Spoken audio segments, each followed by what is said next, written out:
말씀 오늘은 첫째 주라 우리 이용선 집사님이 주일 식사를 준비해 주셨습니다. 감사합니다.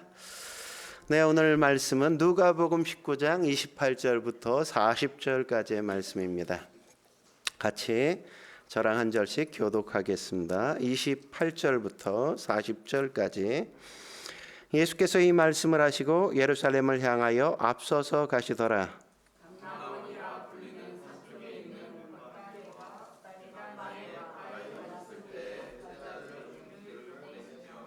이르시되 너희는 맞은편 마을로 가라. 그리로 들어가면 아직 아무도 타보지 않은 나귀 새끼가 매여 있는 것을 보리니 풀어 끌고 오라.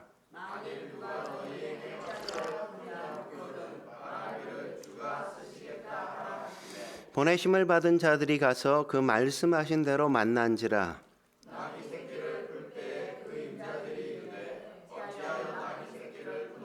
대답하되 주께서 쓰시겠다 하고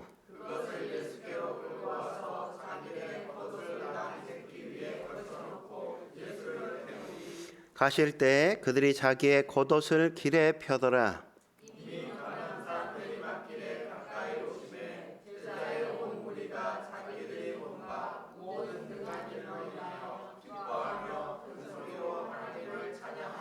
이르되 찬송하리도다. 주의 이름으로 오시는 왕이여, 하늘에는 평화요 가장 높은 곳에는 영광이로다 하니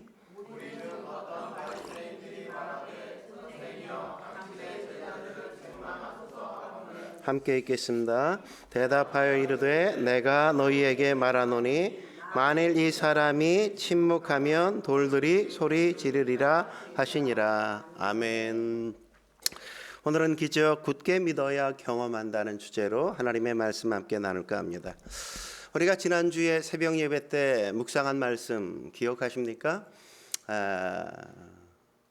뭐 얼굴 보니까 별로 새벽 예배를 안 드렸나, 말씀을 안 들었나.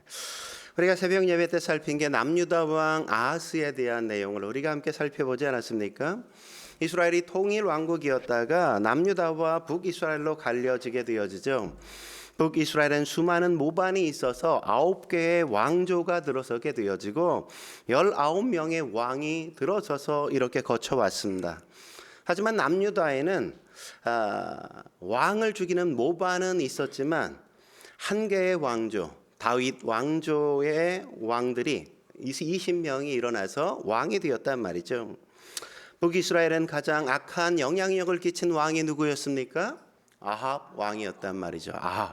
아합과 이세벨, 여러분 기억하죠? 아주 처참, 아주 안 좋은, 질이 안 좋은 왕. 남유다의 가장 질이 나쁜 왕, 가장 악한 영향력을 끼친 왕이 누구냐? 아하스란 말이죠. 아하스.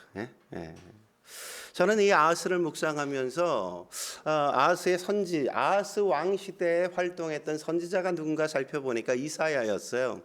그래서 성경을 같이 보면서 이사야서를 이렇게 같이 보다가 이사야서 7장도 함께 묵상하게 됐습니다. 이사야서 7장에 보면 아하스 왕 때 남유다의 아람 군대와 북이스라엘이 연합군을 형성해서 쳐들어오게 된단 말이죠. 사실 그 당시 남유다는 2지파 반밖에 없었고 북이스라엘은 10개 지파니까 훨씬 더 강하잖아요. 기본적으로 북이스라엘이 훨씬 더 강하고 거기에 아람 군대도 되게 강했어요. 남유다는 굉장히 약했다고요. 근데 강대국 두 나라가 함께 연합군을 형성해서 쳐들어온 거예요. 그러니까 되게 센 나라가 쳐들어온 거란 말이죠. 그러니까 얼마나 힘들어요. 그죠? 어떻게 되어질까요? 당연히 져야 당연한 것 아닙니까? 근데 패하지 않고 승리하게 되어진단 말이죠. 이 당시 왕이 누구였다고요? 남유다에서 가장 악한 영향력을 끼쳤던 왕이었단 말이에요. 그럼에도 불구하고 승리할 수 있었던 이유가 뭐예요? 약한데 이길 수 있었던 거. 그럼에도 불구하고 하나님이 이기게 하셨기 때문에 이겼단 말이죠. 이겼어. 그러면 어떻게 해야 돼요? 되게 좋아야죠. 되게 행복해야죠. 그러면 너무너무 하나님 앞에 감사드려야 되는 거 아닙니까? 하나님 앞에 감사하고 내가 그동안 잘못한 거 회개하고 하나님 앞에 감사드리며 하나님 섬기면서 내가 더 행복하게 살겠다. 그러면서 막 행복해야 되는데 그러지 않아요. 마음에 끊임없는 갈등이 있습니다. 갈등이. 여전히 갈등이 있다고요. 우리 인생도 그렇지 않습니까? 한 40, 50대 되어지면 뭐 대부분 갱년기 여자분들이 더 심한 것 같은데 남편이 바람도 안 펴요. 너무너무 성실해요. 뭐 많이 벌어오는 건 아니지만 그래도 먹고 살기에 부족하지 않게 벌어오기도 한단 말이죠. 뭐 아이들도 다 건강해. 어디 아픈 곳이 없어. 공부도 못하지는 않아. 뭐 공부도 그만하면 잘해. 뭐 말썽도 안 일으켜. 뭐 특별히 어려운 게 있지 않단 말이죠. 이 정도면 문제 없는 것 아닙니까? 삶의 모든 부분이 그냥 잘 되어가고 있어요. 건실하게 가정이 살아가고 있단 말이죠. 그럼에도 불구하고 이 갱년기의 여성들이 주로 많이 불안해한단 말이죠. 별로 행복하지가 않아 마음에. 그런 거 못 느끼십니까? 아직 40대이신 분들 좀 있으면 올 거예요. 우리 자매님들 올 거예요. 그런 게. 다 갖췄는데 다 있는 것 같은데 별로 그렇게 내가 가난하거나 뭐 저기 필요가 있는 건 아닌데 괜히 허전하고 마음이 허하단 말이죠. 허해. 이유가 뭡니까? 믿음이 없기 때문에 그렇다. 믿음이 없기 때문에. 삶의 기반이 믿음이 아니기 때문에 그렇단 말이죠. 그래서 그때 하나님이 아하스 왕에게 이사야 선지자를 보내 뭐라고 말씀하는지 아십니까? 이사야서 7장 9절에 이렇게 말하죠. 만일 너희가 굳게 믿지 아니하면 너희는 굳게 서지 못하리라. 다시 말하면 굳게 믿어야 굳게 설 수 있다 이런 거 아닙니까? 우리가 믿지 않으니까 자꾸만 흔들린단 말이죠. 흔들려. 삶이 자꾸만 기우뚱기우뚱 된단 말이에요. 마치 술 취한 사람처럼 왔다 갔다 막 이러는 이유는 왜 그렇다고? 믿음이 없기 때문에 그렇단 말이에요. 여러분 생각해 보세요. 우리가 웨이트를 했어. 웨이트 트레이닝을 열심히 해. 뭐 밤마다 막 뛰었어. 그래서 아주 튼튼해. 건강해. 힘은 장사야. 뭐 누구도 쓰러뜨릴 수 없어.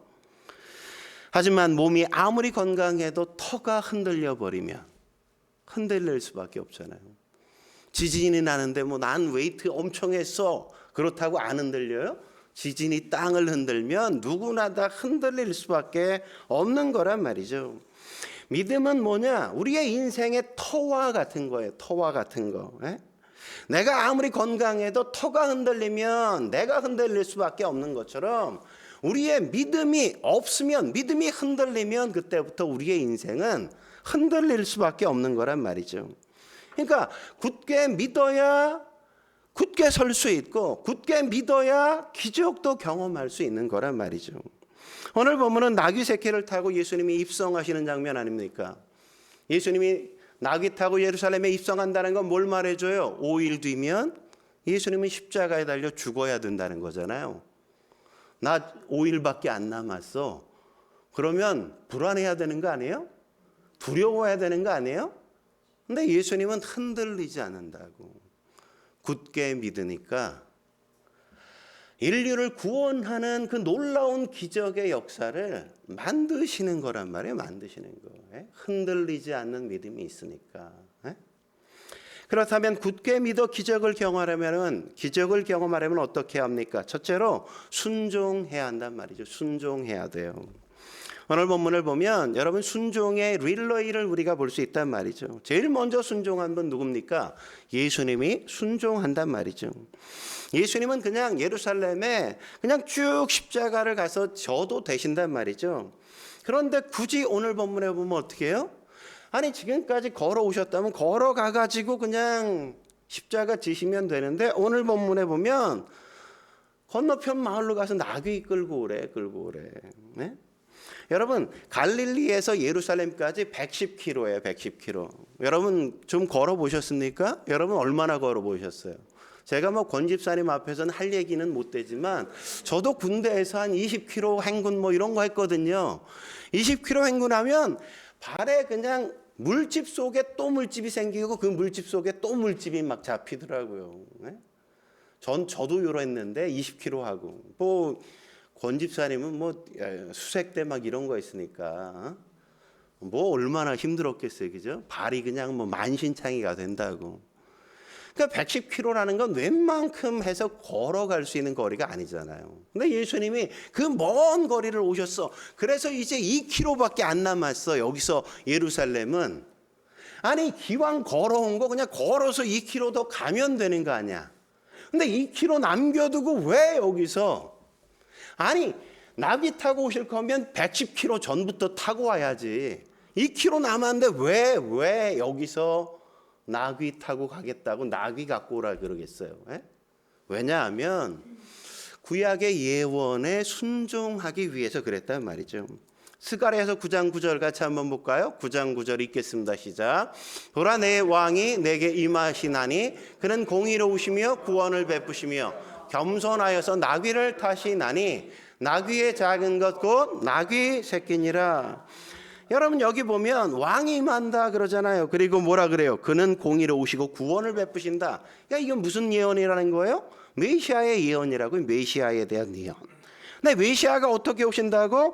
겸손해서 나귀를 타고 오시는데 그 나귀도 나귀 어른이 아니라 나귀 새끼를 타고 오신다 이렇게 말씀하는 것 아닙니까? 예수님은 이건 알고 계셨단 말이죠. 구약에 예언이 되어 있는 거예요. 그냥 가도 누가 뭐라 그럴 게 없어. 아무도 안 그래. 그럼에도 불구하고 하나님의 말씀이 예언되어 있으니까 그 말씀을 내가 순종해야 되겠다고 가서 나귀 새끼 끌고 와 이렇게 이야기한 거란 말이죠. 여러분 복음서에 여러분이 쭉 읽다 보면 어떤 말씀이 있습니까? 말씀을 이루려 하심이라. 예수님의 행동에 대해 이런 단서를 끝에 꼭 붙인단 말이죠. 왜 예수님이 그랬다고? 하나님의 말씀을 이루기 위해서, 순종하기 위해서, 성취하기 위해서. 여러분 별거 아니잖아요. 그냥 가도 될 수 있는 건데 아무것도 아닌데 예수님은 그 아무것도 아닌 것 같은 그 말씀조차도 어떻게 해요? 순종하신다고. 순종. 얼마나 놀라운 순종입니까? 그리고 여러분 생각해 보세요. 지금은 뭐예요? 6월절이에요. 명절이야. 예루살렘에 누가 와? 모든 곳에서 디아스포라까지 다 몰려와서 예루살렘에 그냥 인산인해를 이룬다고요. 사람들은 어떤 생각이 있어요? 예수님 그러면 놀라운 기대감을 갖고 있단 말이죠. 그분이 우리를 구원하실 분이야 막 이러고 대단한 기대를 갖고 있어. 근데 예수님은 지금 뭘 바라봅니까? 사람들의 기대를 바라보지 않아요. 사람들의 시선을 의식하지 않아요. 그분은 지금 하나님의 말씀을 바라본다고요. 내가 지금 해야 될 게 뭔지, 내가 뭐에 순종해야 될지 그것만 지금 바라보고 있는 거잖아요. 우린 뭐 사람들이 뭘 기대한다 그러면 내가 할 수 없는 일까지 어떻게 해서라도 하려고 노력하는데 예수님은 그런 사람의 기대, 사람들이 나에 대한 어떤 시선 이런 거 상관하지 않아요. 사람들은 거창하게 왕으로 막 입성하고 막 짓밟고 정복해가는 왕을 기대하고 있는데 예수님은 뭘 생각해? 아 구약에 보니까 나귀 타고 입성하려네. 그것도 새끼 나귀 타고. 얼마나 초라합니까? 얼마나 볼품없어요. 형편없는 모습이잖아요. 그렇게 들어가려는데 예수님 어떻게 하셔? 그렇게 아주 형편없이 들어가신다고요. 왜? 순종하기 위해서. 그러니까 어려우면 어려울수록, 그러니까 별것 아닌 것 같은 것까지도 주님은 철저하게 순종해 가시는 걸 우리가 보는 것 아닙니까? 이게 뭐예요? 이게 믿음이라고요. 그의 신앙을 흔들리지 않게 하는 견고한 믿음이라고요. 믿음. 여러분 제자들도 마찬가지죠. 예수님만 순종한 게 아니에요. 제자들도 순종하죠. 30절 31절 읽겠습니다. 시작. 30절 31절 시작. 이러시되 너희는 맞은편 마을로 가라. 그리로 들어가면 아직 아무도 타보지 않은 나귀 새끼가 매어 있는 것을 보리니 풀어 끌고 오라. 만일 누가 너희에게 어찌하여 푸느냐 묻거든 말하기를 주가 쓰시겠다 하라 하시매. 두 제자를 보내서 맞은편 마을로 가면 하나 나귀 새끼 묶여 있을 거야. 그냥 끌고 와. 그럼 누가 왜 풀어? 그러면 주께서 쓰시겠다 해. 이러고 끌고 오래. 여러분 할 수 있을 것 같아요? 할 것 같아요? 못 할 것 같아요? 제가 성일 집사한테 여기 제네시스 사옥 있지? 거기 가서 지구공은 좀 그렇고 한 G70 정도 그거 하나 좀 갖고 와. 성일 집사가 예 알겠습니다. 가서 뭐라 그러면 박 목사님이 쓰시겠다 그래. 성일 집사가 지금 하도 어이가 없어서 목사님이 도셨나 왜 그래 이러잖아요 표정이. 할 수 있는 게 아니야. 할 수 있는 게 그죠. 누가 믿음이 없으면 순종할 수 없는 일 아닙니까? 목사님이 좀 오늘 정신이 뭐 아침 뭐 잘못 드셨나 뭐 이런 생각하게 되어지죠. 근데 두 제자는 어떻게 했어요? 그런 엉뚱한 그런 이성적으로 상식적으로 가능하지 않은 일을 막 시켰음에도 불구하고 순종하잖아요. 그리고 또 누가 순종합니까? 나귀 새끼 주인이 순종하잖아요. 누가 아니 처음 보는 사람이 와가지고 내 나귀를 끌고 가. 나귀는 어떤 겁니까? 내 재산 목록 1호예요. 재산 목록 1호. 우리 어렸을 때 소가 뭐예요? 논 다음으로 재산 목록 1호였잖아요. 그죠? 그거 팔아야 애 대학 등록금 내고 그거 없으면 아우 난리 나는 거예요. 근데 누가 와가지고 내가 송아지 한 마리 사더니 그걸 끌고 가. 끌고 가면 왜 끌고 가 그랬더니 주께서 쓰시겠다고 그래. 근데 뭐라 그래요? 알았어. 끌고 가. 여러분 그럴 수 있겠어요? 근데 이 주인은 어떻게 해? 그래? 그럼 끌고 가세요. 이렇게 얘기하잖아요. 참 순종이라는 건 그런 거란 말이죠. 여러분 두 제자와 나귀 새끼 주인이 순종했다는 건 무슨 얘기입니까?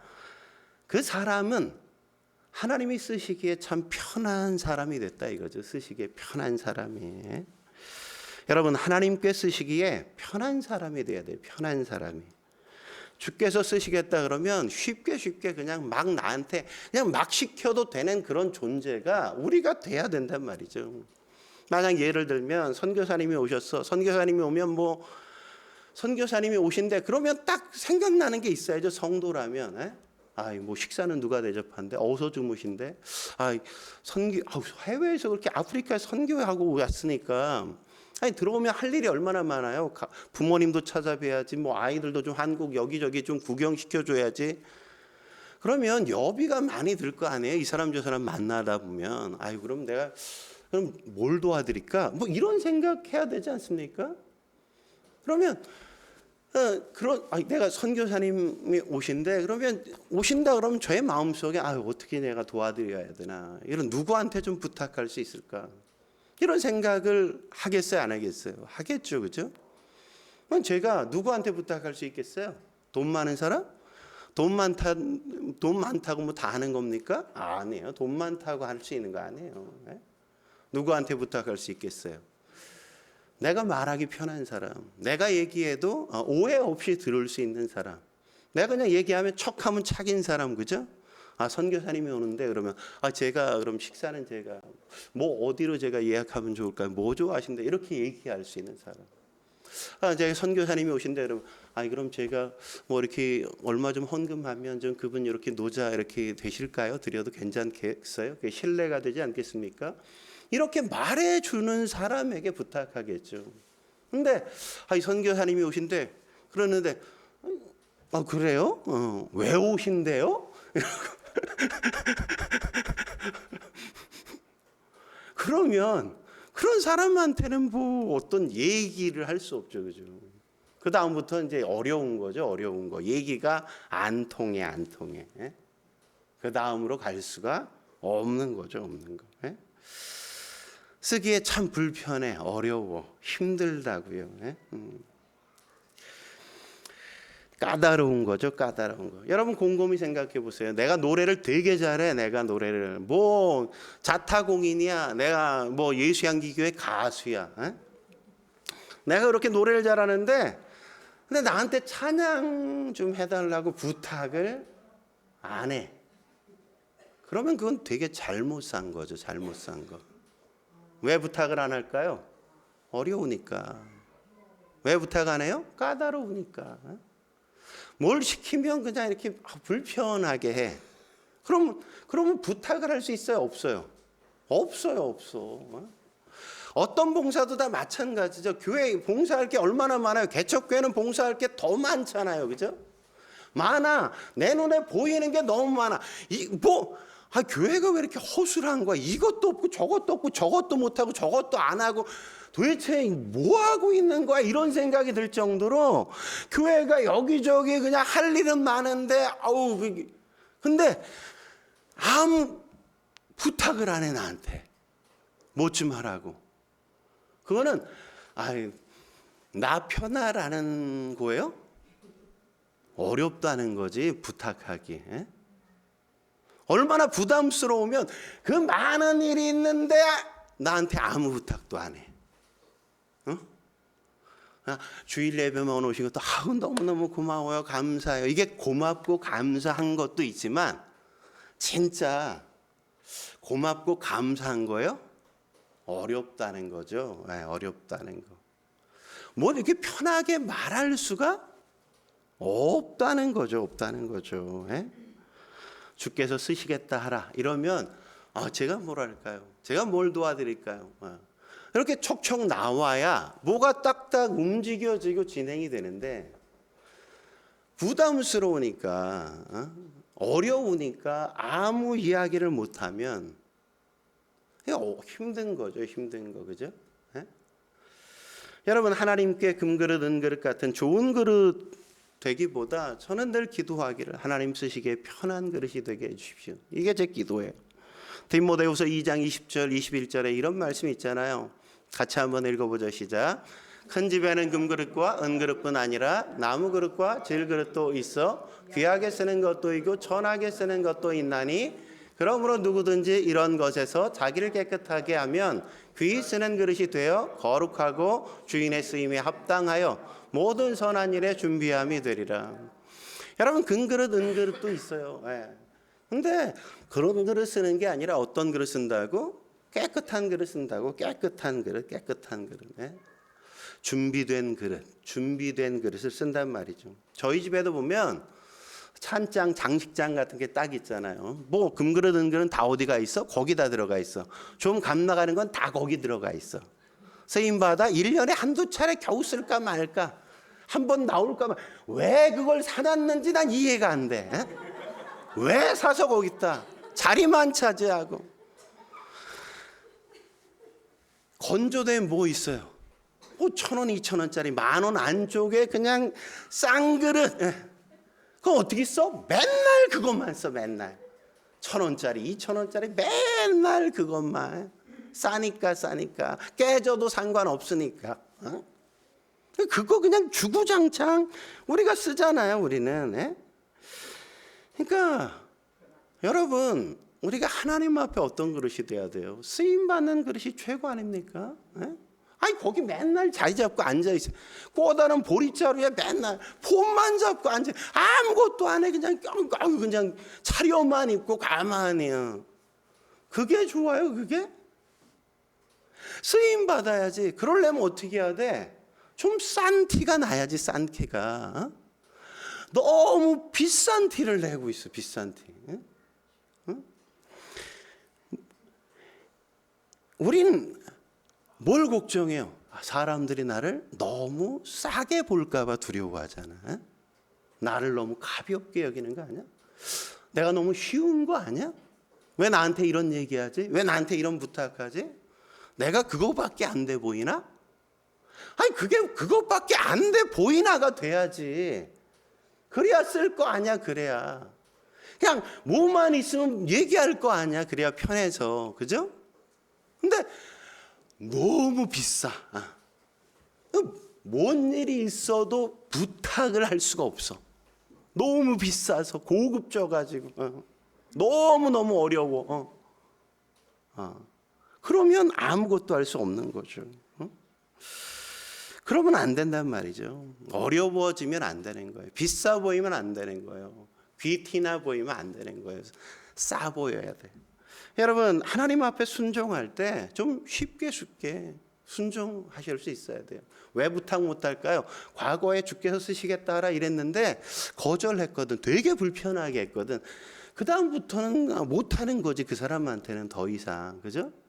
그렇게 비싼 척 하는데 뭐 어떻게 얘기를 해? 에? 내가 무시했다고 생각하면 그 다음부터는 아무것도 그 이상은 얘기할 수 없는 거야. 관계가 거기서 끝나는 거야. 더 이상 쓰일 수가 없어. 여러분 다윗 보십시오. 하나님의 언약궤 막 들어올 때 어떻게 합니까? 그냥 왕인데 다 내팽개치고 그냥 배꼽이 보일 정도로 속살이 볼 정도로 막 가가지고 춤추고 막 그랬잖아요. 그러니까 미갈이 뭐라 그럽니까? 왕이 왜 어쩌면 그렇게 싸게 노냐? 어? 왕이 그렇게 쉽냐? 왜 이렇게 싸게 놀아? 그러면서 이야기하잖아요.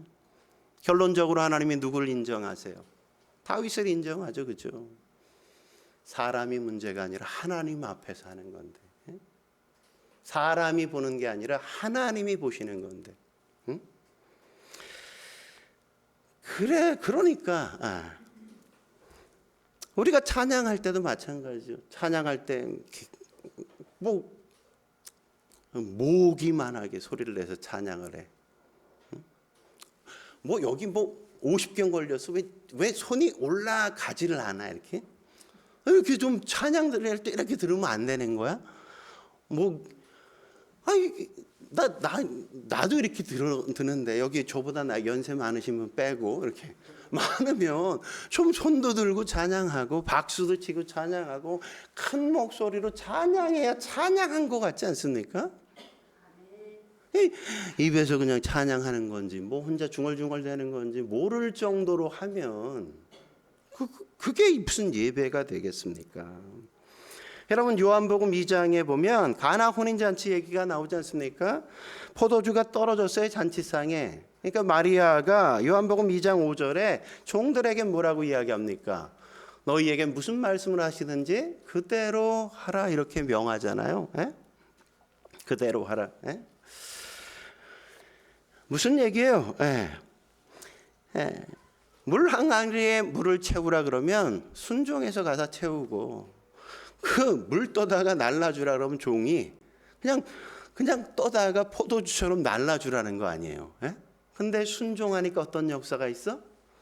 순종이 꼬리를 이으니까 물이 포도주가 되는 기적의 역사가 그 뒤에 만들어지는 거잖아요. 기적은 어디서 완성돼? 순종에서 완성되었지. 순종에서. 여러분의 삶 속에 왜 기적이 없습니까? 순종하지 않으니까. 순종하지 않고 어떻게 기적이 일어나길 기대해요? 뭐가 그렇게 어렵습니까? 한 발 내딛는 게 왜 이렇게 힘들어요? 뭐 하나 행동이 바뀌는데 무슨 설교를 10편이나 듣고 막 이러고 뭐 하나 바뀌는데 막 1년 2년이 막 걸리고 그래가지고 어떻게 쓰임 받겠어요? 너무너무 불편해서 그럼 하나님 쓰실 수가 없다고. 어떻게 해야 돼? 말씀하시면 즉시 순종하는 편안한 존재가 내가 돼야죠. 누가복음 5장에 보면 베드로 부르는 사건 나오지 않습니까? 베드로 부를 때 어때요? 밤이 새도록 고기를 잡은 게 없었어. 그래서 그물을 다 기어서 이제 다 닦고 겨가지고 이제 보관만 하면 되는데 예수님이 우린 평생 거기서 고기 잡았는데 그래도 못 잡았는데 어부 출신도 아닌 목수인 예수가 깊은 데로 가서 그물을 내리래. 그런데 베드로가 어떻게 해요? 5절 말씀에 그러잖아요. 밤이 새도록 수고하였을 때 잡은 건 없지만 말씀에 의지하여 내가 그물을 내리겠나이다. 내렸더니 어땠어요? 순종하니까 2배, 자기 배만이 아니라 너무 많이 잡혀가지고 배 하나 빨리 더 불러가지고 거기까지 꽉 채우잖아요. 근데 이야기는 거기서 끝나지 않죠. 그 사건 이후에 뭐라 그래요? 베드로가 나는 죄인으로서이다. 나를 떠나서서 예수님께 그러죠. 예수님이 뭐라 그래요? 예수님의 영광을 맛본 거니까 베드로에게 그러죠. 야, 너 이제 고기 그만 잡아. 야, 넌 고기 잡을 인생이 아니야. 넌 사람 낚을 인생이지. 더 큰 장으로 또 다른 세상을 경험하며 살라는 거죠. 이게 천에서가 아니라 너는 더 위대한 일을 할 수 있는 존재라고. 그를 새로운 인생의 장으로 이 업그레이드, 점프를 시켜주시잖아요. 점프를 시켜주셔. 여러분 마음을 열어주는 101가지 이야기라는 책에 보면 이런 얘기가 나와요. 믿음 좋은 부부가 어느 날 식당에 가서 저녁에 식당 가서 이렇게 식사를 하는데 저 옆에 앉아 있는 한 아주머니가 되게 너무너무 쓸쓸한 거예요. 그냥 얼굴도 너무너무 침울해. 너무너무 그게 마음에 이렇게 걸려 부담이 돼. 남편이 메모를 하기 시작했어요. 어려운 일이 있으신가 봐요. 하나님이 함께 해주실 거예요. 좋은 날 올 겁니다. 이러면서 메모를 적었어요. 그리고 아내 보고 당신이 좀 계산해 줘. 나오면서 카운터에다가 메모 쪽지를 오시면 주라 그러고 계산하고 그냥 비밀로 해달라고 그러고 갔어요. 다음에 이제 또 다시 들렸어. 그랬더니 그 뒤에 또 사건이 있은 거예요. 이분이 이제 침울하게 이제 밥을 먹고 계산하러 딱 왔는데 아까요 어느 분이 계산하고 가고 이 쪽지를 좀 전해주래요. 그래서 쪽지를 펼쳐봤더니 그 좋은 이야기가 있는 거죠. 그걸 보자마자 그냥 눈물이 핑 돌고 그분이 너무너무 감사해서 거기서 또 메모를 남겼어요.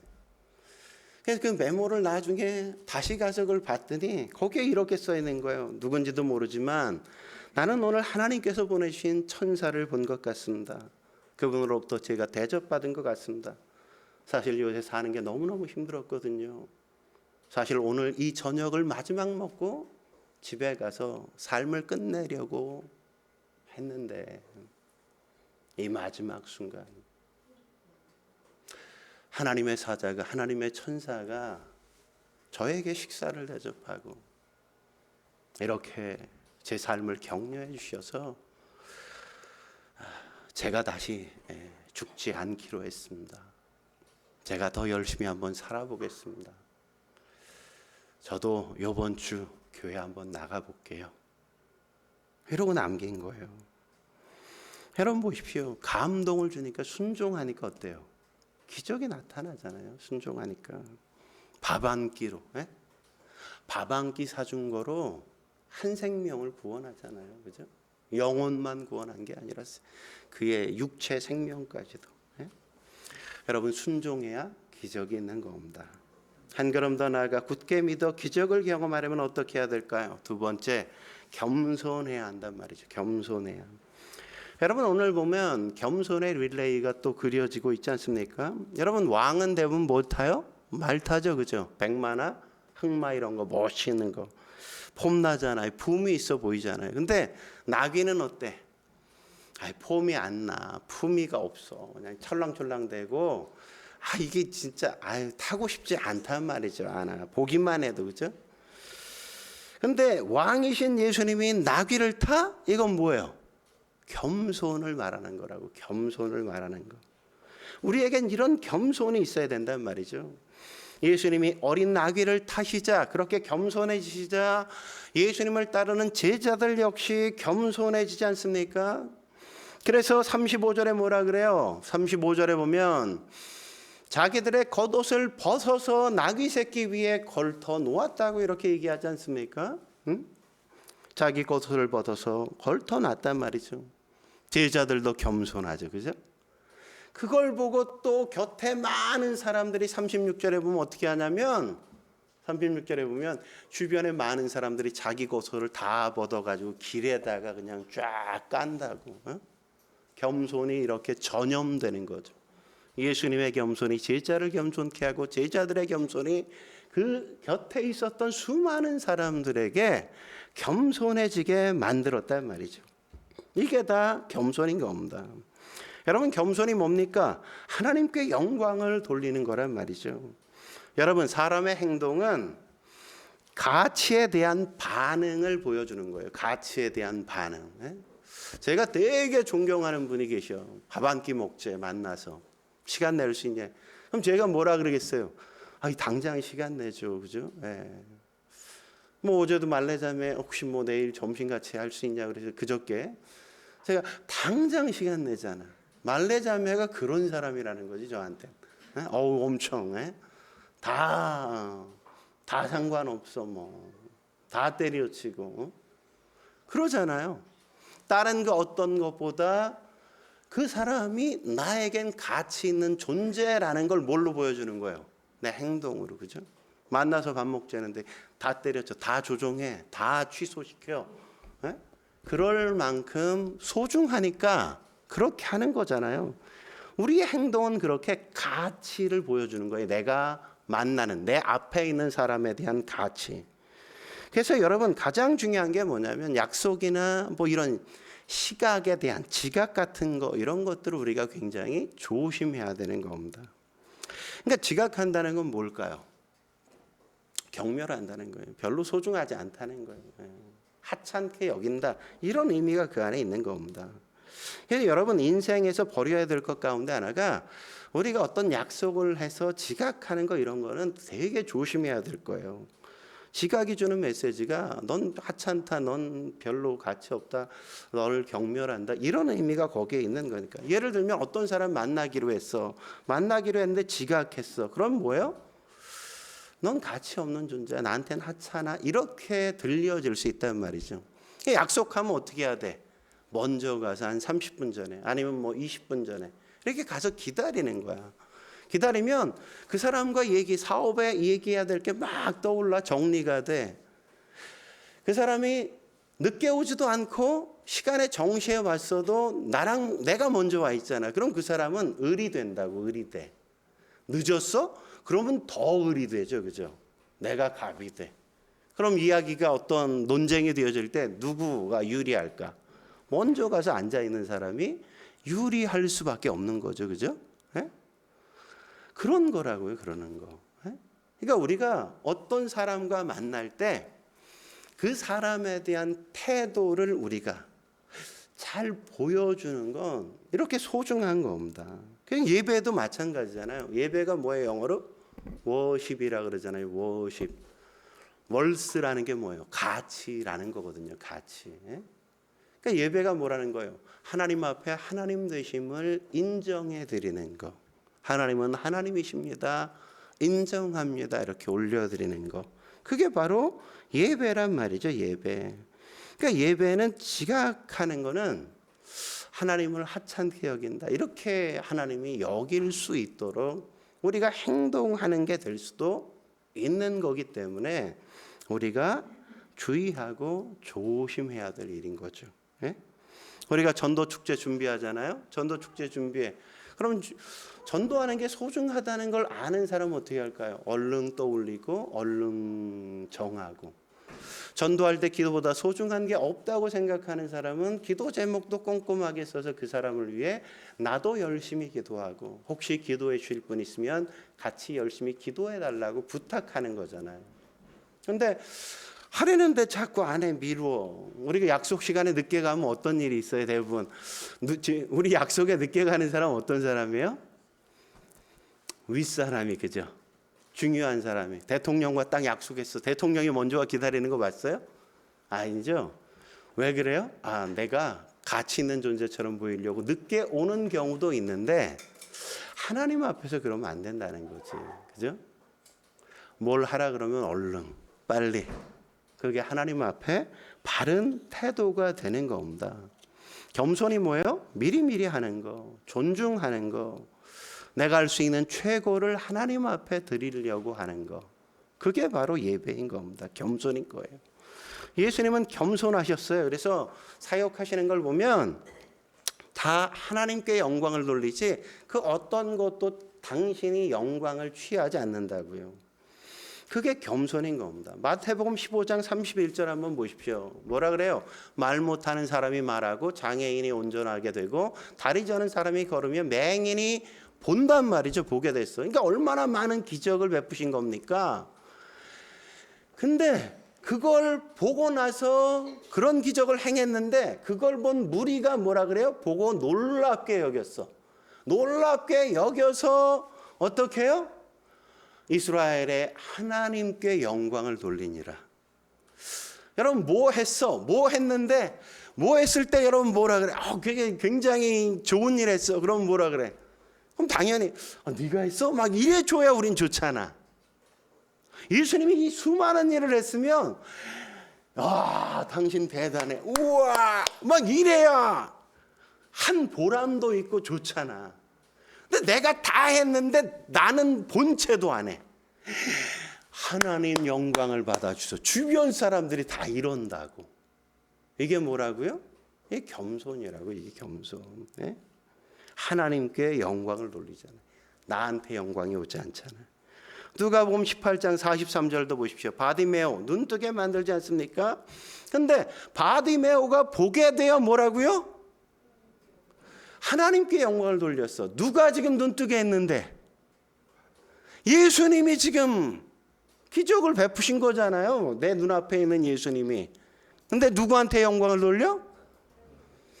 우리 같으면 뒤통수 한 대 후려가면 야 누가 있는데 뭐 이러지 않겠어요, 그죠? 되게 서운하잖아. 최소한 그래도 고맙다고 뭐 얘기해야 될 거 아니야. 근데 나는 전혀 않지. 하나님께 영광을 돌려. 그 모습을 보고 예수를 따르는 백성들이 다 그걸 보고 어떻게 했어요? 그 모든 사람도 하나님을 찬양했다 이렇게 얘기하잖아요. 그 장면에 예수님이 되게 서운해하시며 떠났더라. 그를 저주하고 떠났더라. 그냥 다시 장님이 돼 이렇게 만들고 떠났더라. 뭐 이런 거 없다고요. 없어. 그죠? 나는 뭐야? 내가 영광을 받는 게 아니라고. 응?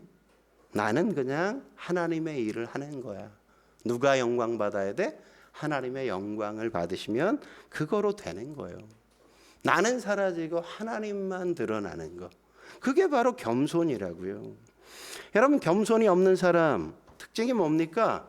일 좀 하고 늘 삐진단 말이지. 자꾸 뭔 일을 하면 삐지게 돼. 자꾸 나 무시했다는 거죠. 에? 무시 좀 당하면 어때? 에? 무시당하면 욱하는 이유가 뭡니까? 내가 살아있다는 거잖아요. 내가 인정받지 못했다는 것 때문에 그렇단 말이죠.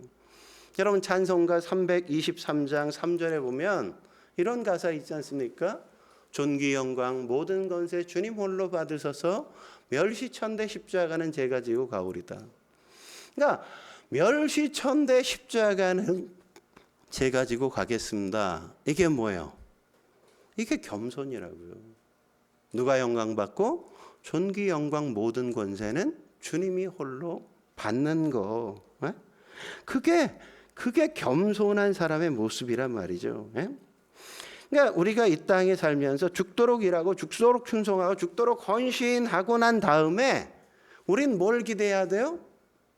영광 받을 게 아니라 멸시를 기대해야 되고 천대를 기대해야 되고 십자가를 기대해야 되는 거라고요.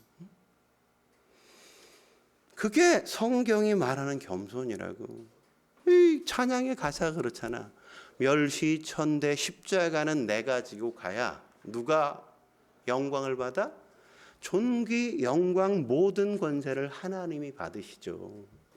근데 우리는 내가 뭐 했으면 내가 꼭 표가 나야 돼. 내가 드러나야 돼. 그러면 영광은 내가 받는 거지 하나님은 아무 영광도 없는 거죠. 내가 다 취하겠다 이거죠. 네? 그거는 겸손이 아니라고. 네? 근데 잘 보면 자꾸 일을 하고 뭘 좀 하면 자꾸 삐진다든지 뭐 무시당했다든지 그건 뭐예요? 교만하다는 거거든요. 내가 살아있다는 거. 난 인정받아야 돼. 날 왜 무시해? 무시가 뭡니까? 없을 무자에 볼시잖아요. 그죠? 내가 안 보이는 게 무시야. 근데 예수님은 뭘 당했어? 멸시를 당하셨어. 무시 정도가 아니야. 멸시를 당하셨지. 근데 예수님이 멸시를 당하셨는데 우리가 좀 무시 정도는 당해도 되는 거 아니야? 응? 그 정도는 우리가 감당해도 괜찮잖아요. 교회에서 뭐 찬양도 하고 뭐 이것도 하고 저것도 하고 막 지쳤어 힘들어. 근데 사람들이 또 거기 가려고 그러는데 또 너 맨날 왜 그렇게 너 혼자 네가 종이냐? 뭐 네가 뭐 교회 서리집 뭐 저기 사찰 집사야? 너 혼자 다 하게? 이러고 막 비난해. 그러면 그건 잘한 거지, 그죠? 네.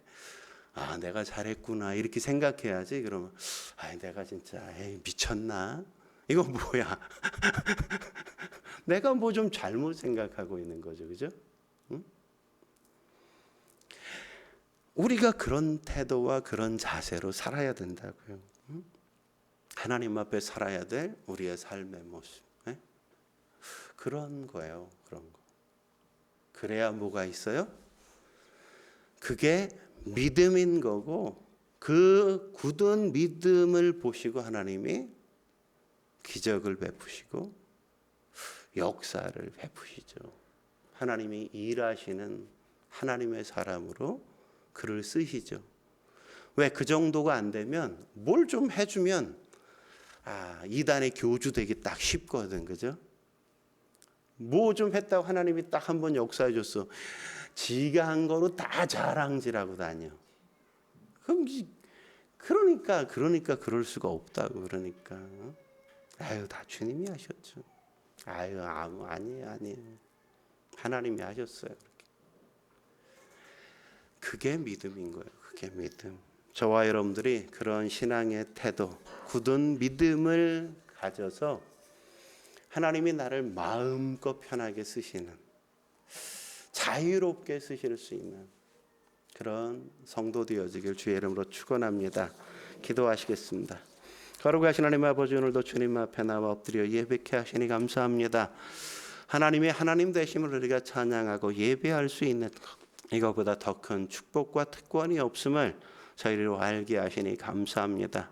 우리가 어떤 믿음의 자리에 나가야 되는지, 어떻게 우리가 순종해야 될지, 어떻게 우리가 겸손해야 될지 보게 하시니 감사합니다.